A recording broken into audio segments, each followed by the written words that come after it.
નમસ્કાર મિત્રો, આજે આપણે જલારામ બાપાના જીવનમાં બનેલા એક અદ્ભુત ચમત્કારની વાત કરીશું. આ ચમત્કાર ગલાલભાઈના ઘરે ભોજન સમયે બન્યો હતો. દેવકી ગાળોળમાં સંત રામ ભગતની એક જગ્યા આવેલ છે. આ સંત તેમના પૂર્વજન્મમાં દેવકી ગાળોળમાં થઈ ગયેલા અવતારી પુરુષ કારમણ ભગતના અવતાર મનાતા. આ જગ્યા કારમણ ભગતે બાંધેલી. કારમણ ભગતે આખરી અવસ્થામાં ગામના એક કરબીને અમુક નિશાનીઓ આપી અને જગ્યા સોંપી હતી અને પછી એમાળું ગાળવા ચાલી નીકળ્યા હતા. પાછળથી તેમણે રામ ભગત નામ ધારણ કરી દેવકી ગાળોળમાં જ અવતાર લીધો હતો. પછી રામ ભગત ઉંમરલાયક થતાં પહેલાં કરબી પાસે આવી એમાં લઈ જતા જે નિશાની આપી હતી તે જ નિશાની કહી આ સાંભળી કરબી રામ ભગતના ચરણમાં પડી ગયા અને જગ્યા તેમને સોંપી આપી. જલારામ બાપા જ્યારે દેવકી ગાળોળમાં પધારતા ત્યારે રામ ભગતને મળવા જતા અને રામ ભગતને પગે લાગતા. રામ ભગત તરત જ કહેતા, આ ભગત, આ શું કરો છો? હું તો તમારી પાસે બાળક ગણાવું. આપે પગે લાગવાનું ન હોય, આપે તો મને આશીર્વાદ આપવાનો હોય. બાપા કહે, રામ ભગત, આપ તો મારાથી મોટા છો. આ સાંભળી રામ ભગત હસતા અને વાત આટલે જ અટકી જતી. પણ એક વખત જ્યારે બાપા ફરી ભગતને પગે લાગે છે ત્યારે રામ ભગતે અડ લીધી કે બાપા, હવે હું આપને પગે લાગવા નહીં દઉં. આપ પગે લાગો તેથી મારી અપકીર્તિ થાય, નહીંતર કહો કે શા માટે આપ મને મોટા માનો છો. બાપા અને રામ ભગત એકાદમાં ગયા. ત્યાં બાપાએ હાથ જોડીને કહ્યું, રામ ભગત, આપ કારમણ ભગતના અવતાર છો.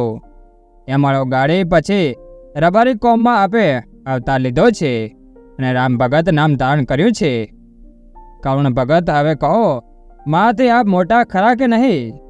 આ સાંભળી રામ ભગતે કહ્યું કે ભલે જલારામ ભગત, હું તમારાથી મોટો રહ્યો, પણ એક વચન આપો કે આપે હવે બીજા કોઈને આ વાત કરવી નહીં ને મને પગે લાગવું નહીં. ત્યારે બાપાએ કહ્યું, જેવી આપની આજ્ઞા. આમ બાપા દેવકી ગાળોળ રામ ભગતને મળવા પધારતા. ત્યારે બાપાનો ઉતારો ધર્મની બહેન ગલાલબહેનને ત્યાં રહેતો. બાપા એક વખત 30 સંતોને સાથે બરાબર જમવાને વખતે દેવકી ગાળોળ પધાર્યા અને બહેનને ઘરે જઈ ઊભા રહ્યા.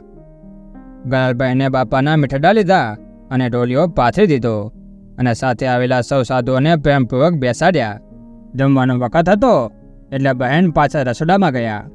બાપા સમજી ગયા કે બહેન જમવાના વખતે 30 જણા આવ્યા છીએ એટલે મૂંઝવણમાં પડી ગયા હશે અને બીજી રસોઈ કરવા મળશે.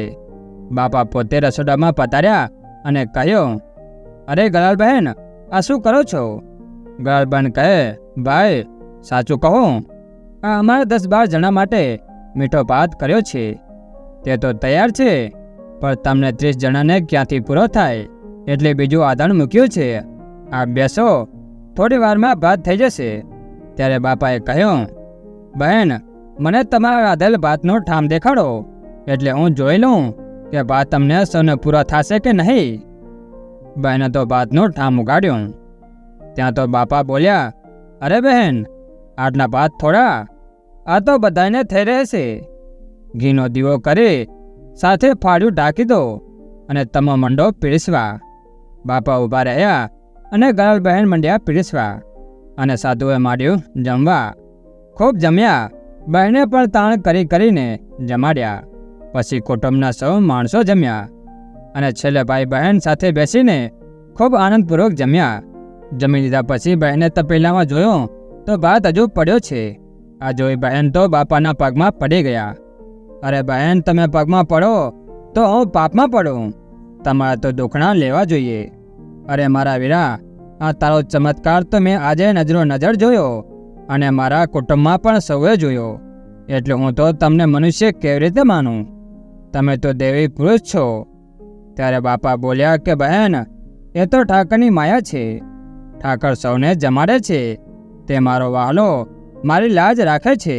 તુલસીદાસજી મહારાજે યથાર્થ ગયો છે, દેને કો ટુકડા ભલા, લેને કો હરિનામ, ઇતને સે હરિનામ મિલે તો તુલસીદાસ જમાન.